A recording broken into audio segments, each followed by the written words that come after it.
پیغمبر صلی اللہ علیہ وآلہ وسلم، تم کو یہ بھی اختیار ہے کہ جس بیوی کو چاہو پیچھے رکھو اور جسے چاہو اپنے پاس رکھو، اور جس کو تم نے پیچھے کر دیا ہو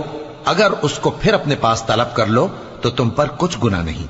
یہ اجازت اس لیے ہے کہ ان کی آنکھیں ٹھنڈی رہیں اور وہ رنجیدہ نہ ہوں، اور جو کچھ تم ان کو دو اسے لے کر سب خوش رہیں، اور جو کچھ تمہارے دلوں میں ہے اللہ اسے جانتا ہے، اور اللہ جاننے والا ہے، بردبار ہے۔ اے پیغمبر صلی اللہ علیہ وآلہ وسلم، ان کے سوا اور عورتیں تم کو جائز نہیں، اور نہ یہ کہ ان بیویوں کو چھوڑ کر اور بیویاں کر لو، خواہ ان کا حسن تم کو کیسا ہی اچھا لگے، مگر وہ جو تمہارے ہاتھ کا مال ہے یعنی باندیوں کے بارے میں تم کو اختیار ہے، اور اللہ ہر چیز پر نگاہ رکھتا ہے۔ مومنو، پیغمبر صلی اللہ علیہ وآلہ وسلم کے گھروں میں نہ جایا کرو مگر اس صورت میں کہ تم کو